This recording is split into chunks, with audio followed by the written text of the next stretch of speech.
Ayun, kita na ako. Kita na ba yung naka-screen share?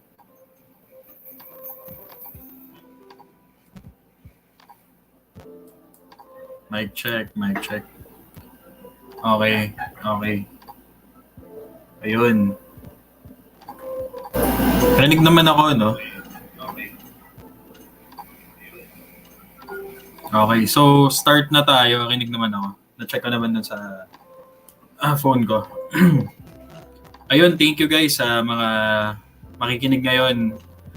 Simple lang yung session natin. So, papakita ko sa inyo yung stock picking secrets ko or parang process ko, how I pick my stocks. Tsaka yung parang general principles on how I pick my stocks. So ito 30 minutes to 45 minutes lang siya na video.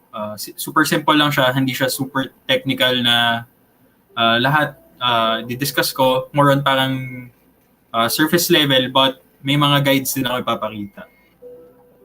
Ayun. So, ayun, una sa lahat, picking the right stocks and trading them right equals profits. So, isa to sa mga biggest trades ko recently. Feb ko siya na-realize to lahat, na-close ko lahat to. So, yan, good stock picks and good trading equals profits talaga. So, common problem is ang daming stock sa PSE, di ba? More than 200 plus. So, isa-isahin mo ba siya? Tsaka yung main question is, ano yung pipiliin ko at ano yung bibilhin ko dito? Sobrang dami. Hindi ka makakapili talaga kung isa-isahin mo yan. At the same time, kung wala kang proseso. So, nung newbie ako, nung una ako nakita yung list ng stocks sa PSE, ang daming stocks, pero hindi lang pera ko. Parang, ano yung bibilin ko ba lahat? Then, ito, ganyan. Or ang pinakatanong talaga is, paano ako magpipick ng stocks? So, ang ginawa ko, nag-aaral ako mabuti. Inaral ko lahat ng indicators na tugma doon sa trading style na gusto ko.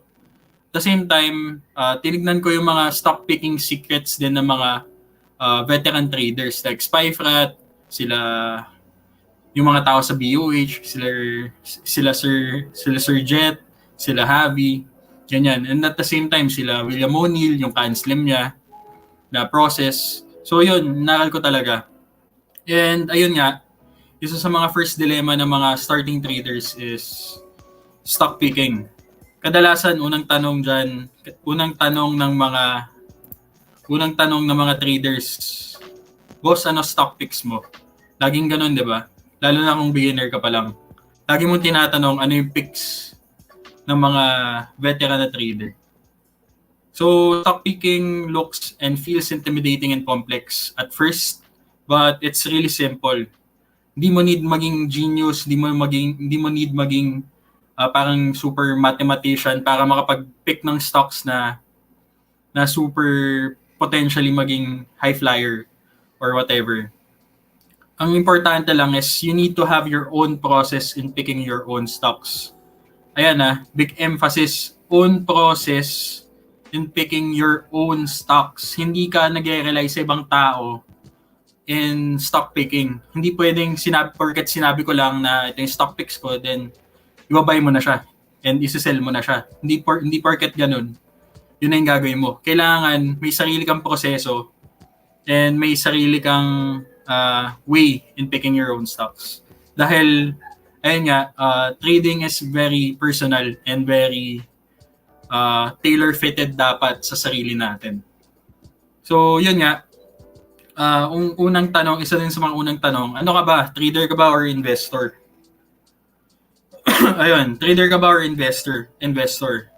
So, kadalasan, problema is, yung mga traders, nagiging investors, and yung mga investors, nagiging traders.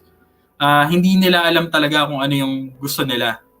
And yung stock picks nila, hindi tumutugma dun sa trades nila, or parang gusto nilang mangyari. So, kung trader ka, kailangan alam mo kung ano ka ba.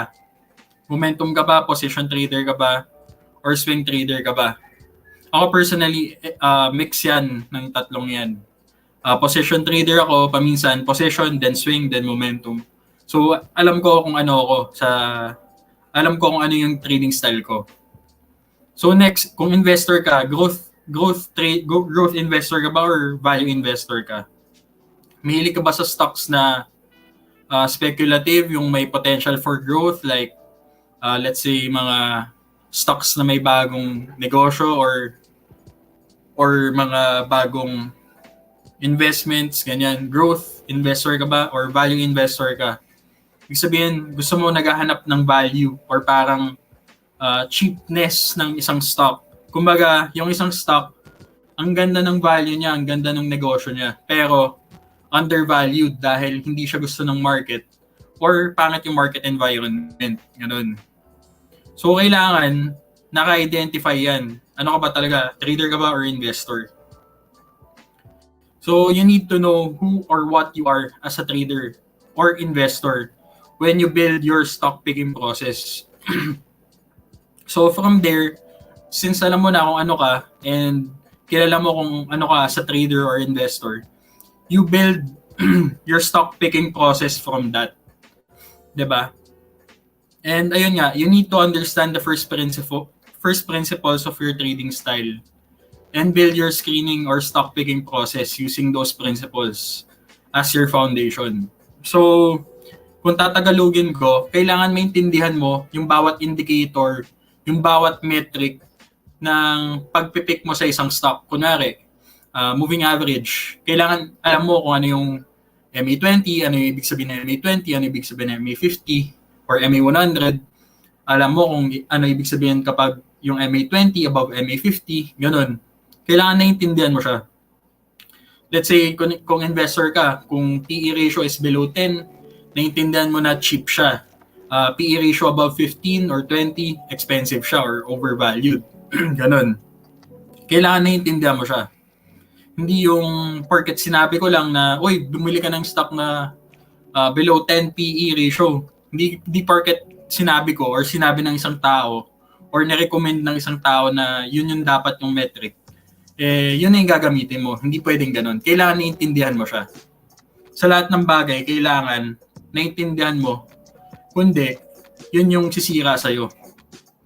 Kaya nga ang trading, di ba? Anything involved with money, kailangan naiintindihan mo. Hindi pwedeng sabi-sabi lang, hindi pwedeng nahugot mo lang kung saan-saan. Ganun. So, ayun, sorry, medyo inubo ako. Kulang ako sa water. Tsaka ang init, grabe. So, no stress, no? May top 5 no stress stock picking secrets. More on proseso to and mga parang mga stock picking hacks, ganyan. So, ito personal processes ko to. So, I hope may ambag to sa proseso ninyo.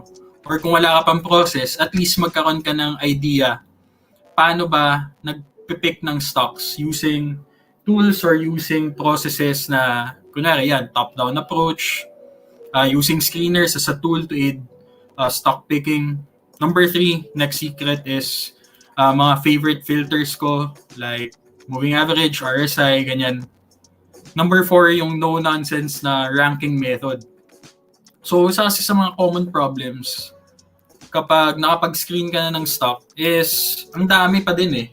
Paminsan may nilalabas na 15 stocks, 20 stocks. Then from there, anong gagawin mo? Isa-isahin mo. Ngayon, ang ginagawa ko sa mga technique ko, I rank them based on certain metrics.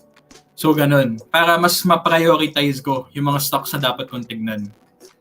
So, lastly, yung one tool to rule them all.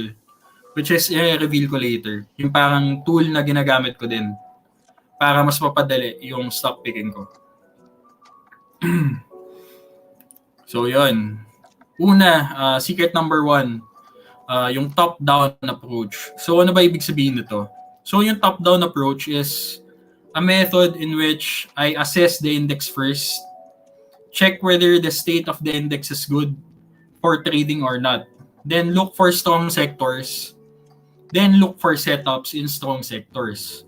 So, medyo tunog, complicated, no? But basically, it's looking at the sector, at looking at the index first, yung PSCI, or yung all shares na index. Then from there, you look at certain sectors. So meron tayong, I think, 5 sectors: holdings, property, services, industrials, mining. And I think may isa pa akong nalimutan. So basta ganun. Industrials pala, tama ba? Or nasabi ko na. So yun, may sectors tayong need tignan din. So doon tayo sa malalakas na sector. So una, check mo kung okay yung index. Next is, pag okay yung index or pa-okay na siya, tignan mo yung sectors na mukhang malakas. Then from there, look for setups na pwede mong i-trade. Ganun. So this is an example of my stock picking process. So noong mid-March 2021, nag-sector watch ako, nag-chart studies ako, and trade ideas. So titignan mo muna yung PSCI, no? Yung state of the chart, titignan mo yung big picture. Una, tignan mo yung structure. So currently, yung structure dati, retesting previous resistance of accumulation structure. So ito yung line of support mo. Yan, nasa 6K, 6.6. 6.6 pala. So RSI below 14, RSI below 50, RSI 14 below 50. So mas malakas pa rin yung bearish na force compared sa bulls. So medyo bearish yung tone ng market nung mid-March. So ang ginawa ko, tinignan ko yung range, ina-analyze ko yung current range siya, which is yung November to March na range. So from big picture, nag-onti-onti ka, nililiitan mo.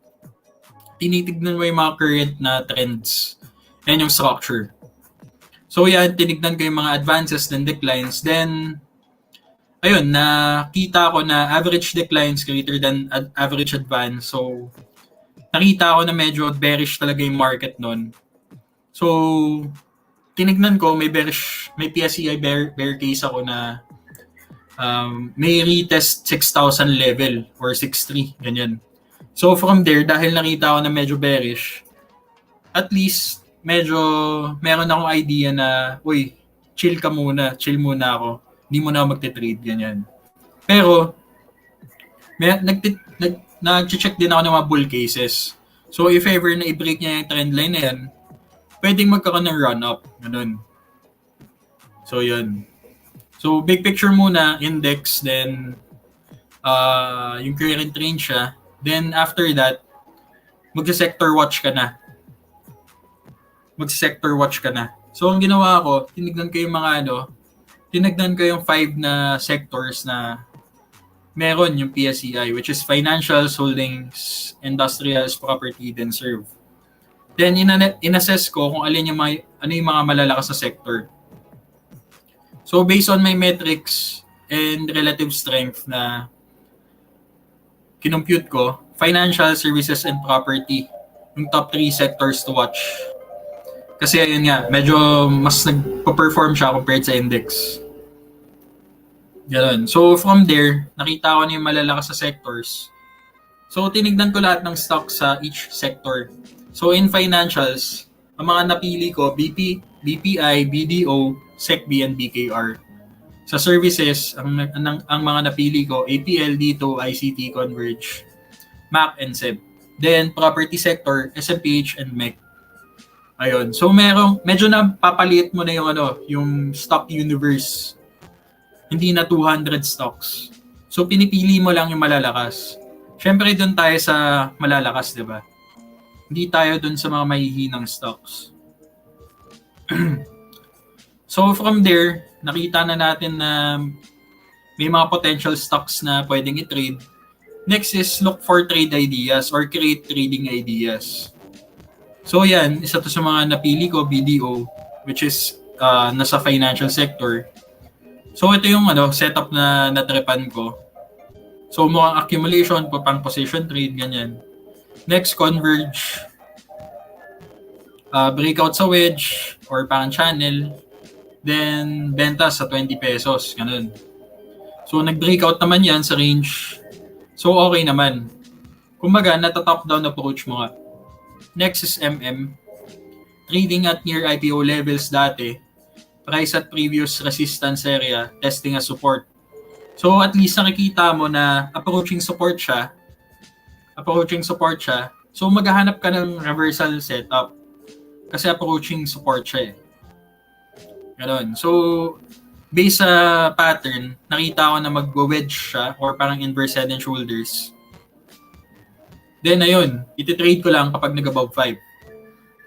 Ganun. So medyo complicated, but main point is kikreate ka ng trade idea from your selected stocks or selected sectors. Ganun.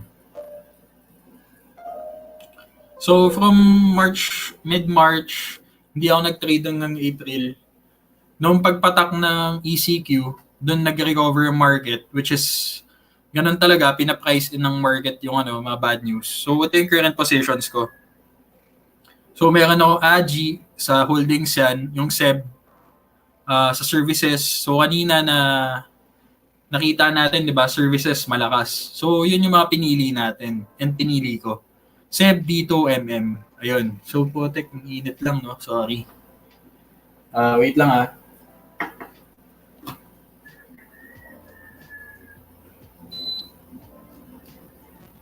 Yan. Init eh. Yan, nilakasan ko lang yung aircon. So, SEB dito and yan yung mga top na nagbubuhat din talaga ng portfolio ko. So, services, then holdings. Though walang property na nag-stand out, so ganun. Yung BDO, bumili ako nung April, first trading day ng April, yung BDO, nag-accumulate ako. But napaka-cut loss din ako dahil mahina nga yung financial sector. So I don't know why, importante, may trade idea, sinunod ko lang yung trading plan ko, yung trade idea ko. So gets naman, nakakasunod. So ganun. So next secret is using screeners as a tool to aid in stock picking. So kung ayaw mo ng top-down approach, pwedeng gawin mo is based on a specific screener or a specific play screener, ganyan. So ito yung mga tools na ginagamit ko. Sa PSE, gamit ko Screener Plus. Sa Hong Kong and US, gamit ko TradingView. And gamit ko Finviz sa US. So, didiscuss ko ngayon, Screener Plus lang muna. Dahil medyo complicated or parang complex yung sa TradingView and sa Finviz. So, stick muna tayo sa PSE. So, advantage of using stock screeners lang, no? Unang advantage is objective stock picking ka. Hindi ka nanguhula lang, hindi ka tumitingin dun sa 200 plus stocks. And then, namimili ka lang, nag-i-mini-mini mo ka lang, ganyan. Ang importante, objective ka, indicator-based and metrics and stats-based. So, ibig sabihin nun, naghahanap ka ng stocks na based sa indicator na gusto mo. Kunyari, stocks above MA50 or stocks above RSI 50 lang. So, dahil dun, at least, objective ka dun sa pag-pick mo ng stock. So, ibig sabihin lang, let's say, RSI above 50. So, ibig sabihin lang nun, bulls are greater than bears. So, mas malakas yung buyers dahil nasa above RSI 50 range siya. So, from there, since nakakita ka ng stocks na above RSI 50, maghahanap ka na ng mga momentum setups doon. Ganun. Or parang swing setups or whatever na setups na aakma doon sa screener mo. So, metrics or stats-based, kunwari, investor ka, mahilig ka sa funda. So, gagamit ka ng screener, maghanap ka ng stocks na below 10 PE or below 15 PE ratio, ganyan. So, at least objective ka dun sa pag-stock pick mo or pag-screen mo ng stocks. So, ibig sabihin lang nun, kung gusto mo ng stocks below 15 PE, you want cheap stocks, ganun, based on fundamental metrics. So, number 2, second advantage. Nakakatipid talaga ng screening time. It really saves time. Since nag-start ako mag-trade, Investa screener na talaga gamit ko. Hindi ako hindi ako dumating sa point na need ko i-scan lahat. Ang ginawa ko kasi, kailangan process-based and systematic trading. So, since systematic trader ako and mechanical trader ako, gusto ko, yung mga stocks na tinatrade ko, above RSI 50 lang. Or yung mga stocks sa above MA50 lang. Ganun lang yung gusto kong i-trade. So, using the screener, napapabilis niya yung proseso. Hindi mo na need isa-isahin yung stocks na, oy, ABA, RSI 50, above RSI 50. Itong stock na BSC, below RSI 50. So, kakancel out mo yun. So, ano siya, very efficient and effective siya. Ganun. So, third advantage, it removes behavioral biases. So, one example, kunwari, fan ka ng Jollibee. So, mahilig ka kumain ng Chicken Joy, ganyan. Or mahilig ka bumili ng Yum Burger. Since dahil mahilig ka sa JFC or mahilig ka sa mga Yum Burger, Chicken Joy, bibili ka na ng JFC stock kasi may bias ka na, buyer ako ng Yum Burger, Chicken Joy. Bibili na ako ng JFC. Pero not looking at it, kung titignan mo yung McDonald's na stock, which is yung AGI or AGI, so pagko-comparein mo AGI versus JFC. So, since pangit yung chart ng JFC pero may bias ka dun sa JFC, yun yung pinili mo. Pero, since mas maganda yung chart ng AGI or nung McDonald's na part, hindi mo yun binili. So, yun. It removes behavioral biases. Ganun. So, kita mo naman, teka, papakita ko sa inyo,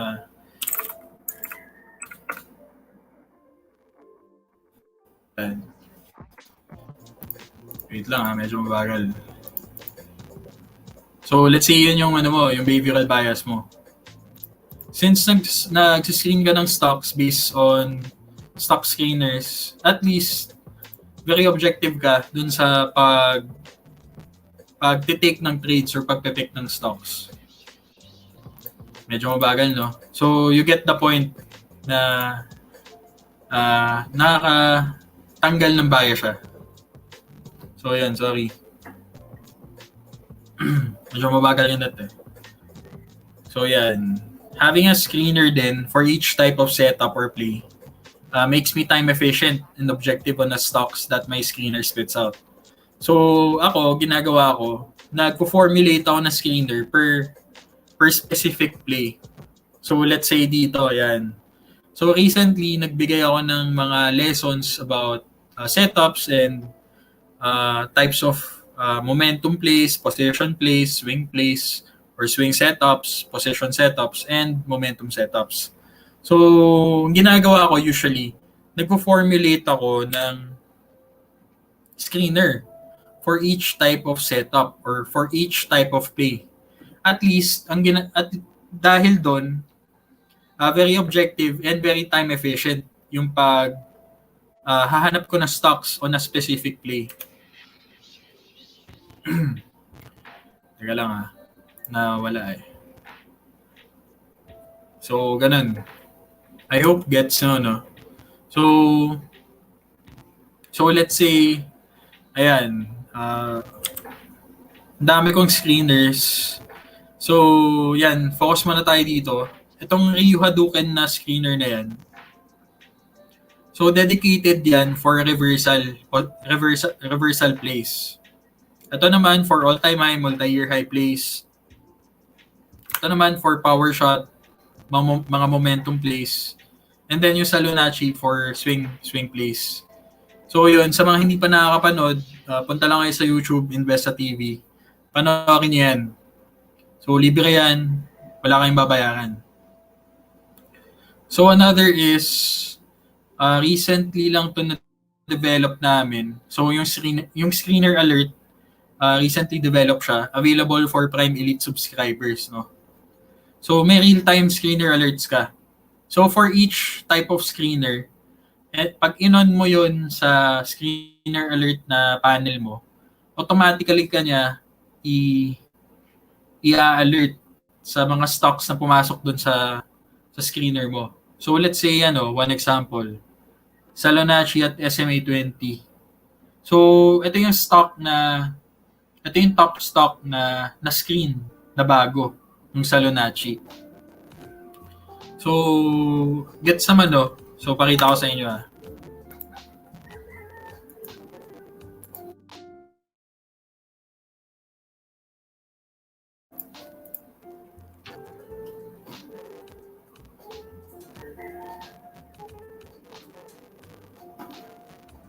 Ayun, may isang question pala.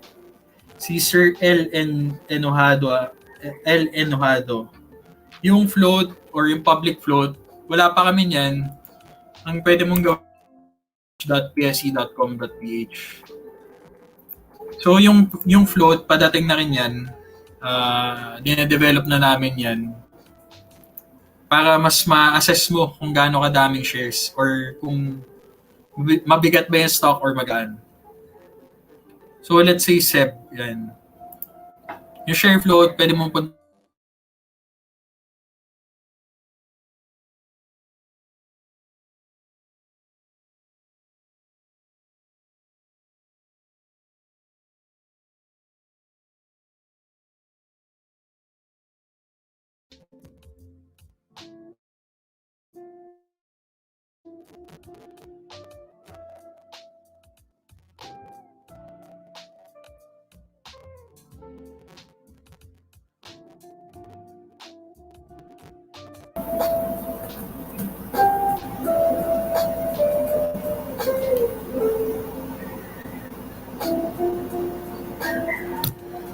Ayun.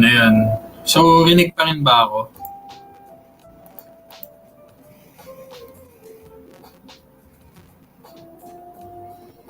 Ayun. So, makikita yung float level dito. Free float level. So, si Cebu Pac, 31.89% yung float level niya. So, yan. Parating na rin niya sa screener plus. So, antayin mo na lang para hindi mo na yan manually isa-isahin. Ganun.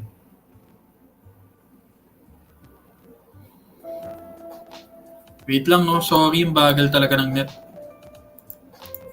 Sa province kasi ako eh.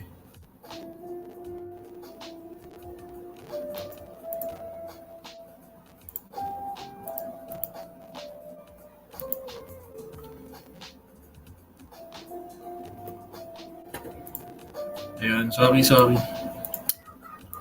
Potek na net to.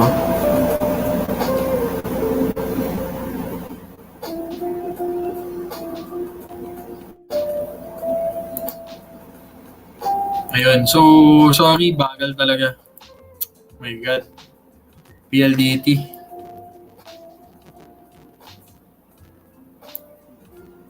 Ayun, magdadrag na lang ako ng tool, oh. Ayaw pa.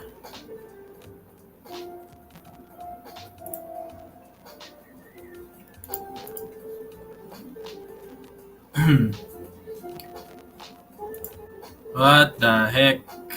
Ayun, so balikan na lang natin mamaya, no? Sorry. Wala sa momentum. Ayun, balik lang tayo dun sa lesson.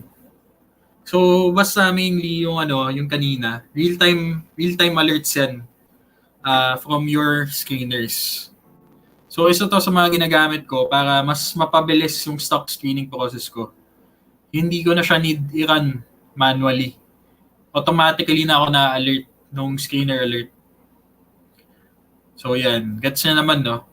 So, itong family of setups, na-discuss ko yan sa Investa Univ. Yan, Hadouken, Position Play, Salonacci, Swing Buys, Power Shot, Momentum. Ito na lang yung hindi ko na-discuss. So for each type of setup, dapat mayroon kang specific screener for that specific setup. So yung screener details nasa videos yan. So pwede nyo balikan, libre lang yan. Hanapin nyo lang yung screener setups or yung screener details. So nandun lang sa Investa Univ. So ito yung for position plays, ito yung momentum, ito yung swing. So nandun na lahat. So, sino ba yung nakapanood nun? Ayun. Ayun. So, importante, meron kang specific screener for specific. Ayun. Ganun ko siya ginagawa. So, secret number 3, ito yung mga favorite filter parameters ko. So, sa screener, ito yung ginagamit ko. For momentum plays, ito yung ginagamit ko na filters. Kailangan near 52-week high, 30% or less. RSI above 50, price above MA50. And liquidity filter na value average traded for 15 days is greater than 10M. For swing plays, ito, price above SMA 20, price above 20% from SMA 9, RSI below 30, price below 20% from SMA 20, and RSI above 80. And then ito yung liquidity filter. Then trend following, price above MA 100, close greater than MA 10, MA 20, MA 50, and MA 100. And year to date is up. So yun, medyo mabilis, no? But mainly, ito yung ginagamit ko talaga. Itong 4 na screeners na to. I6 pala.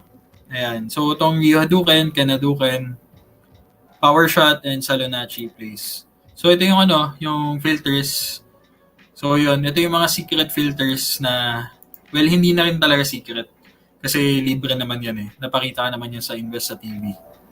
So, value average for liquidity, RSI 14, between 40 and 60. So, itong Hadouken for reversal to,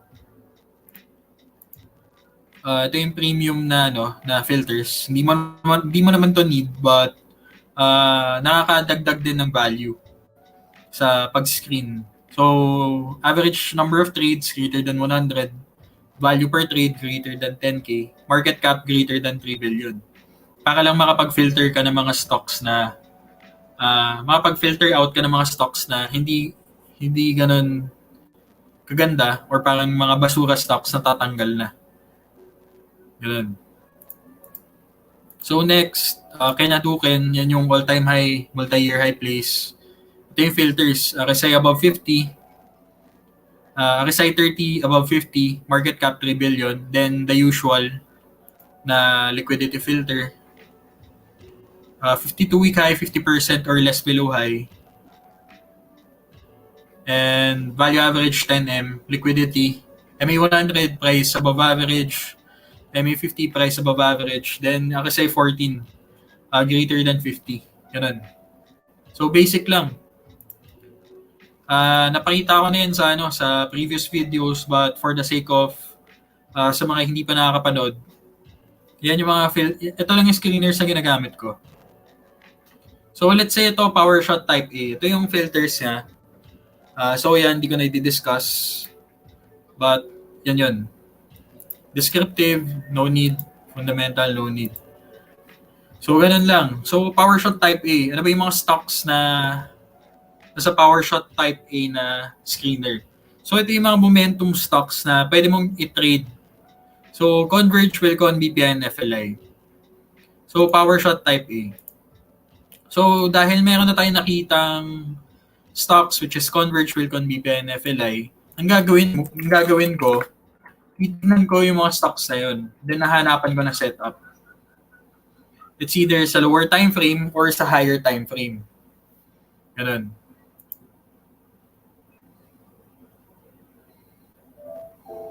Yan.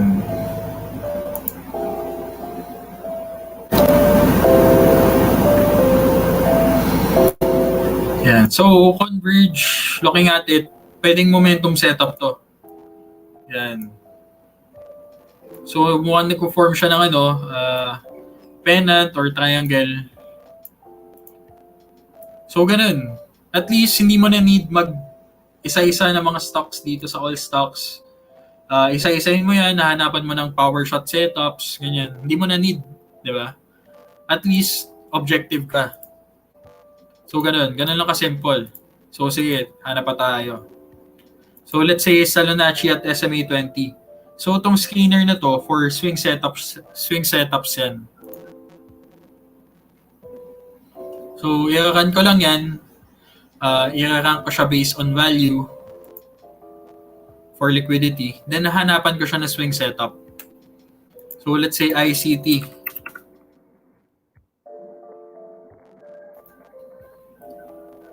May potential setup ba si ICT?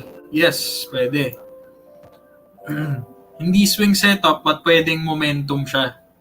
So at least nakikita mo yung mga stocks isa-isa on specific na spin it out ng specific screener mo. Yun, sorry, naglag na. Hindi na gumalaw.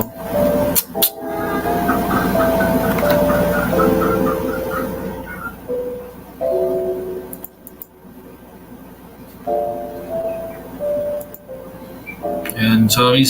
Bagal talaga. Hindi ako mapag-chart. So yun, at least you get the point. I hope you get the point na for each setup, may specific screener and may specific filters dedicated for it.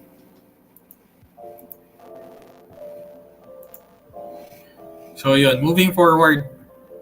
So sa mga hindi pa nakakita nung setups and screener details, balikan nyo lang yung mga past videos.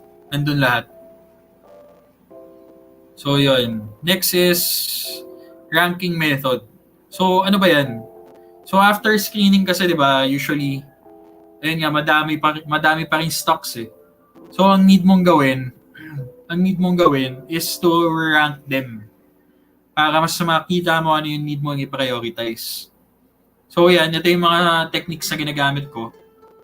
Una, liquidity ranking. So nira-rank ko based on value traded. So it's either value trade, specific value trade lang, or pwedeng value average traded for 15 days. So paano ba yon? So kanina, no, di ba pagka screen. So let's say itong screener gamitin natin. So may 7 records, di ba? So ang gagawin ko, i-rank ko siya based on liquidity. Or parang yung palitan ng pera medyo malaki.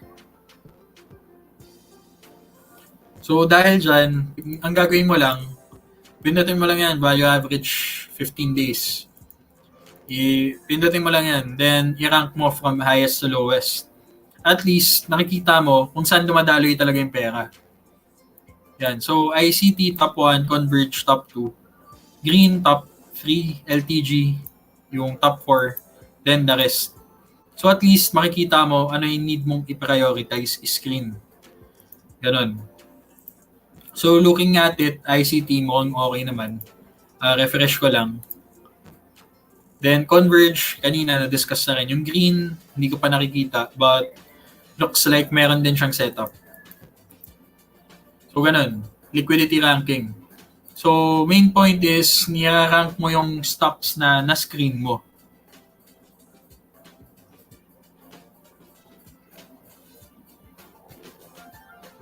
Ayun. So next, which is yung reward risk ratio ranking. So ano ibig sabihin nito? I rank stocks by risk reward ratio. So let's say may na-screen ka na 7 stocks or 5 stocks. Nakapag-create ka na ng trade idea. Nakitaan mo na ng reward, nakitaan mo na ng risk. So kita mo na yung reward risk ratio, di ba? So from there, ang gagawin mo, ipa-prioritize mo yung mga stocks na mataas yung reward risk ratio. So, paano ba siya? Teka lang makita ako.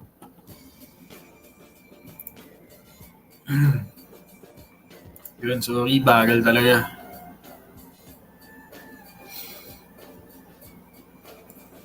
Tutubuan na ako ng bigote dito pag hindi pa rin naglo-load.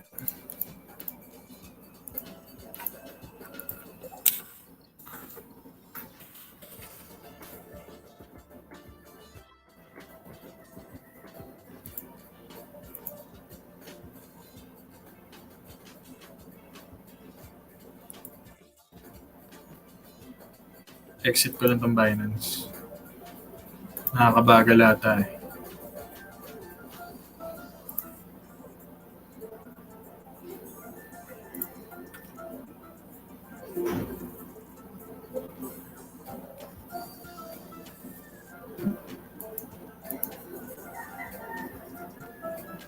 Yun lang, ang bagal talaga, sir.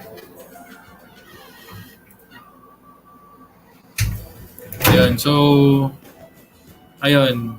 Paano ko ba i-discuss ng walang chart? Bagal talaga, sorry. Hindi ko alam kung invest yung problem or bagal lang ng net ko.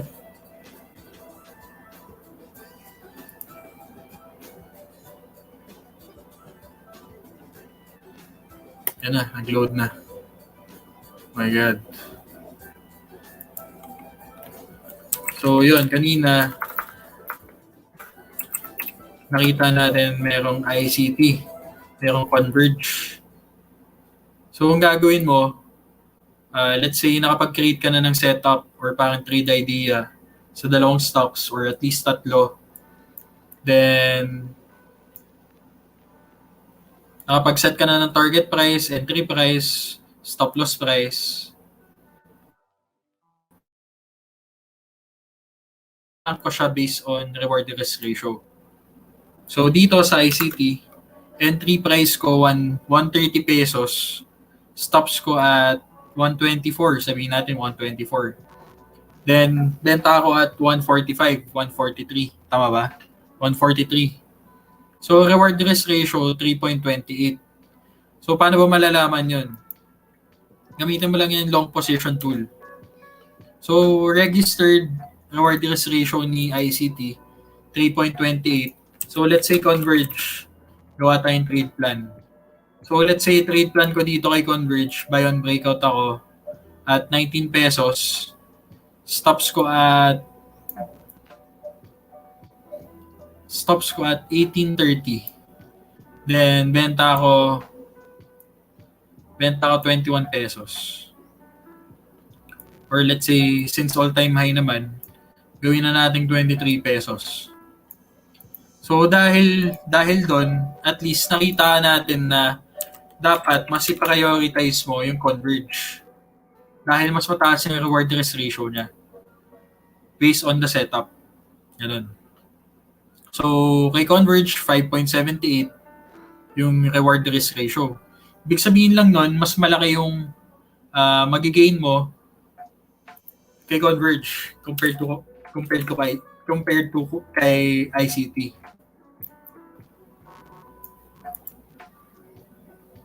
Ganun. So, next, performance ranking. So, basic lang yan, year-to-date based na ranking. So, instead of value average, per year-to-date mo siya i-rank. Ganyan. So, based on performance ranking, ASEX pinakamalakas, green yung next, Converge yung next, LTG, then the rest. Ganun. So, after screening, I rank them. Actually, dapat yung dalawang to lang eh. Yan.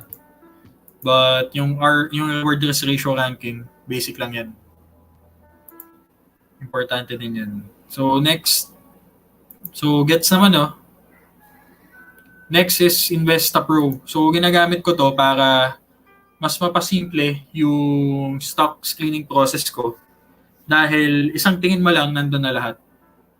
So Investa Pro yan yung ginagamit ko for simple stock screening. Kumbaga parang nag-Spotify ka lang, pipili ka lang ng parang playlist mo. Then meron nang ipapakita na stocks under that list. So one example is this. So punta ka lang sa app mo, pindutin mo yung Investa Pro. Then pili ka ng mga trip mo na pro filters. Yan. So ito yung mga fina-follow ko, invest sa momentum leaders, then pullback. Then, ang kinaganda din dito sa Investa Pro, nire-rank niya na yung stocks based on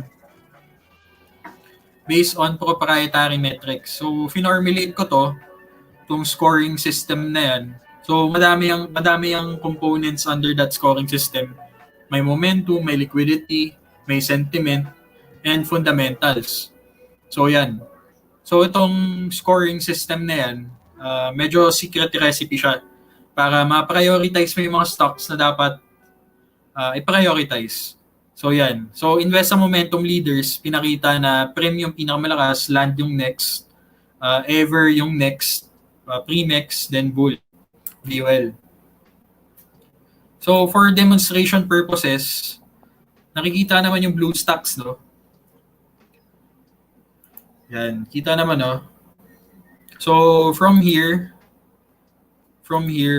mo lang, punta ka sa Investa Pro, pindutin mo yan,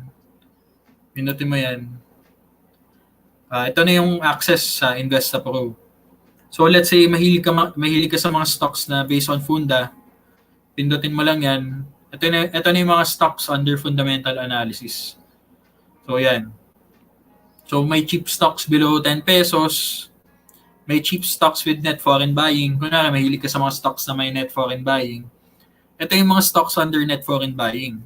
PHA, AR, LAND, PSC, PRIM. Ganyan. So, ito yung description.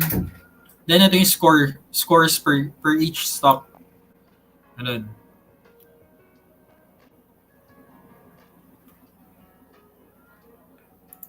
Ayun. So, kunwari, trip mo, mahilig ka sa mga volatile na stocks, pinutin mo lang yung volatility. Then, ayan, may mga free naman. Yan. So, pwede mo yung i-follow. Free lang yan. So, ito yung mga stocks under stocks with bullish momentum. So, MG, Axelum, FB. So, automatically niya na spit out yung mga stocks na may momentum. May bullish momentum. At the same time, niya na rin based on our proprietary scoring system. So let's say gusto mo sa mga high volatility stocks above midterm dynamic support. So yan na yun. Yan yung mga pinapakitang stocks under that certain metric. Then may specific scoring system.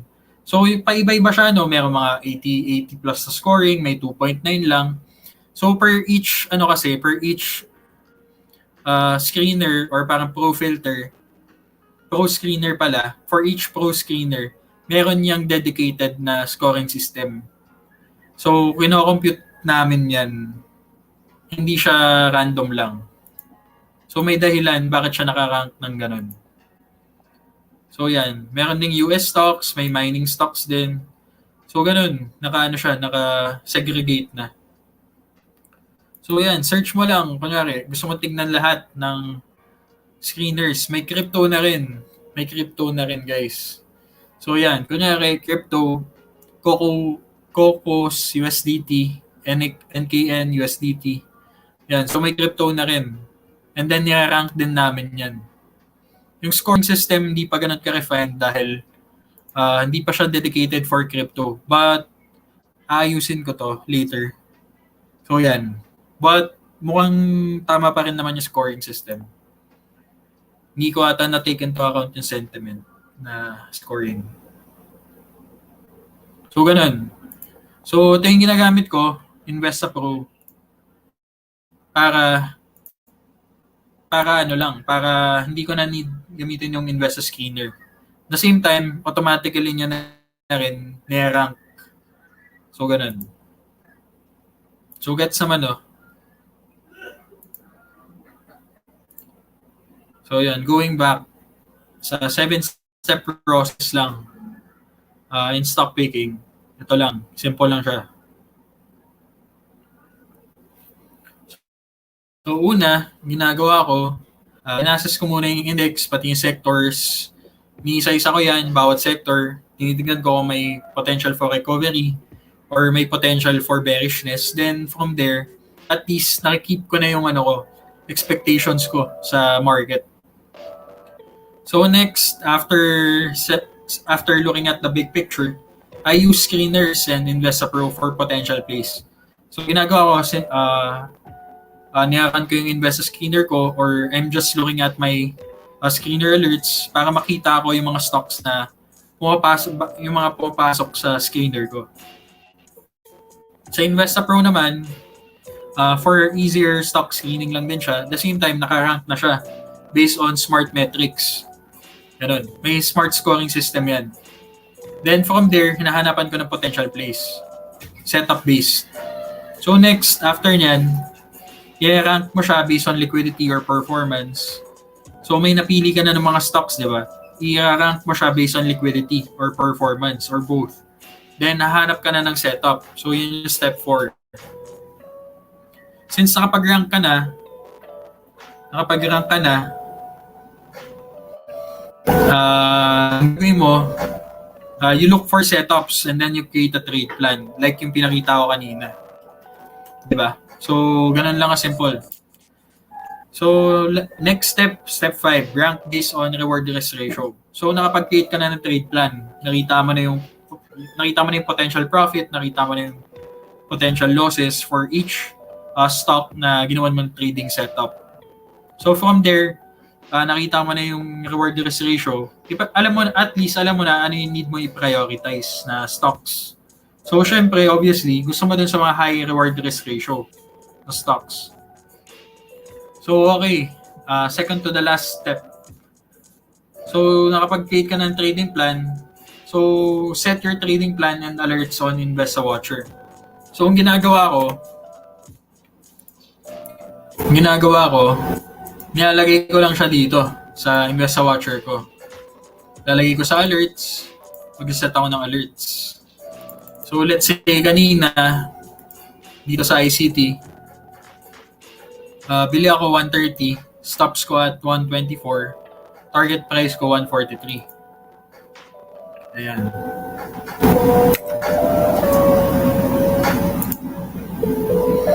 So, mag-set lang ako ng alert. So, entry price 130, cut loss price 124, target price 145 na lang. So yun, automatically nyo na rin kino-compute yung reward risk ratio and then yung port size allocation. So sinasabi dito na 20% lang ng port mo yung dapat mo ilagay sa stock na to if mapa-enter ka dito. So 21%, 20%, so ganun. Then i-update mo lang. So paminsan ginagawa ko, nag-set din ako ng indicator-based alerts. So let's say sa PHR, kung makikita nyo dito sa alerts ko,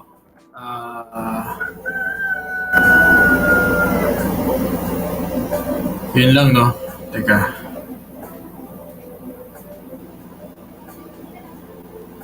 Natabunan na ata.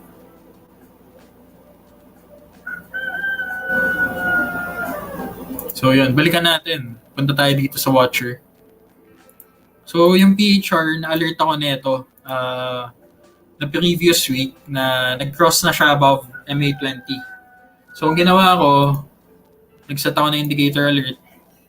So indicator-based buy signal siya. So ang ginawa ko pala, hindi pala MA-based, RSI 14. So RSI 14 cross above 50. So yun, na-alert ako nito. Yun lang, mabagal. So main point, pwedeng indicator-based yung alerts. Then lastly, execute if na-trigger yung entry price mo. Ganun. So yun, basic process lang siya, 7 steps lang. Very systematic and mechanical. Ganun. So last words lang, stock picking is only 20% of the game. Madali lang mag-stock picks as long as may proseso ka. Pero 20% lang yan ng game. Kadalasan, nagkakamali tayo, hindi sa stock picking eh. Ang nangyayari is napupunyeta tayo sa pag-trade mismo, sa risk management and trading psychology or trade management din. So dahil hindi pa tayo sanay mag-trade, nangyayari, we sell too early or we don't cut our losses. So stock picking is only 20% of the game. Ang real holy grail ng trading talaga is risk management and trading psychology and trade management. So yun. Ang importante, ito yung aralin mo and mastery ng setups. Stock picking, basic lang yan. Madali lang yan. So yun. I hope may natutunan kayo. So, ayun, may sound, wala daw sounds Teka, sorry. So yun paki-check lang yung pinned comment. So get 1,000 pesos or 10% cashback sa promo code na ibibigay namin. So check nyo lang. Check nyo lang yung link. Then, ayun, kung trip nyo invest sa Prime, then go But ayun, hindi naman sa pinipilit. So, yun. So, ano lang, plug in ko lang yung boss ko si JM. Meron siyang exclusive learning and coaching session this Sunday yata, no? Francine. So, check nyo lang. Kung para sa mga Prime subscribers, Prime Elite, so makikita nyo yan, how to be profitable in cryptocurrency trading. So ako personally, kakagawa ko lang ng Binance account ko kanina, nakakatawa. So, tinatry ko yung crypto market. So yan, papanoorin ko din to, see you na lang sa session ni Boss JM. Yun, idol to, lupit. Nakaka 500k pesos to per day. Galing, idol. So ayun, I hope may natutunan kayo. May mga questions ba kayo before we end the session?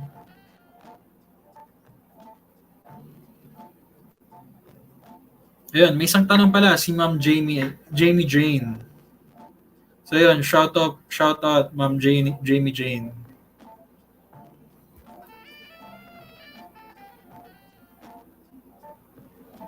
Ayun, tanong niya, ilang percent ng port ng nakaposition ngayong bear market? Ako personally, parang 80% to 70% ako deployed. So yun, dahil I'm betting na for a recovery. For a recovery ng market this coming April to June. So yun, 80% ako deployed. May isa pang tanong,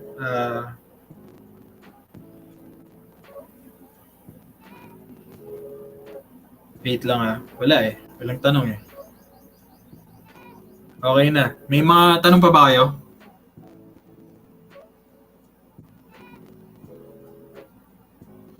Yun, may isang tanong pala. Sir Beryo, ano po dapat setup ng screener?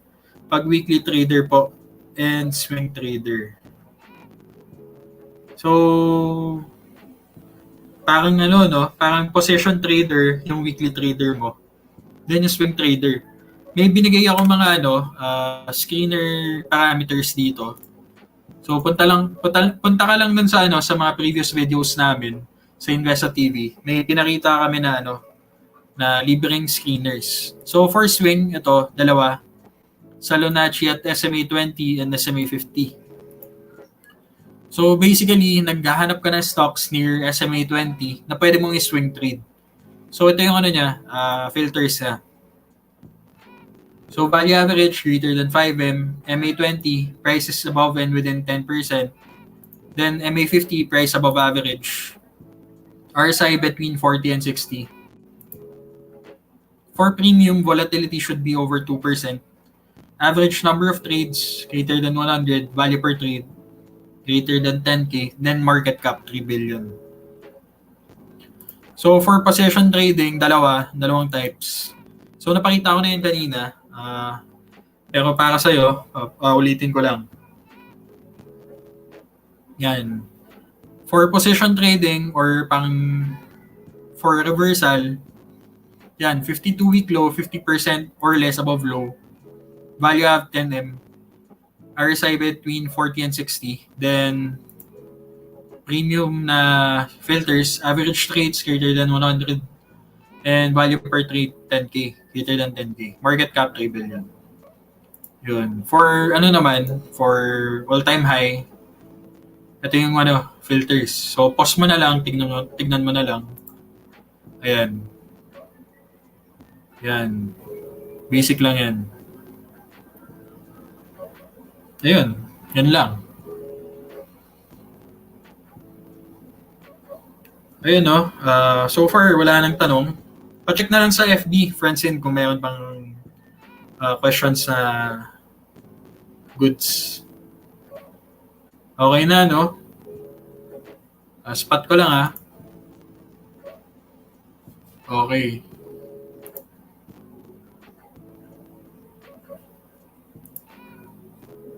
Oops, yeah. Nakita niyo pa yung magulo kong desktop. Ayun, may tanong si Boss Dan Agbanlog. Nagtitrade pa rin po ba kayo kahit bear market? Pag super bearish talaga. Pag below MA9 kasi, hindi ako nagtitrade eh. Ito papakita ko. Isa sa mga rules ko, isa sa mga hard rules ko pag nag-trade, titignan ko yung PSEI. Titignan ko yung PSEI. So kapag yung PSEI, below dito sa black line na yan, so MA9 yan. MA9 to. Kapag below MA9 yung PSEI, and below MA50, tong blue line, hindi ako masyado nagtitrade. Nagbabawas na ako ng positions. So, ang ginagawa ko pag ganyan, usually 20 to 30% deployed lang ako. And then 70% cash. So, kapag yung presyo or yung candlestick below MA9 and below MA50, hindi ako nagtitrade. Pero kapag yung candlestick above MA9 pero below MA50, ginagawa ko around 80% deployment or 50% lang. Yun.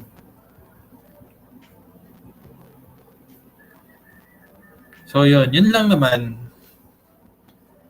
Yun, so far all goods na, no? Ayun, I hope may naiambag ako sa inyo. So shoutout lang before ako mag-end ng video. And at the same time pa, sa mga hindi pa subscribers ng Investa TV, ano kayo, pa-subscribe naman, pa-like and subscribe yung Investa TV. Yun lang. Punta lang kayo doon. Ang daming libreng videos. Like this one. Ayun, yun lang. I hope may naiambag ako today. Ingat kayo guys and stay safe sa COVID. And ayun, kung kaya nyo, drink your water dahil sobrang init talaga. Ayun, baka ma-heat stroke or ma-dehydrate kayo.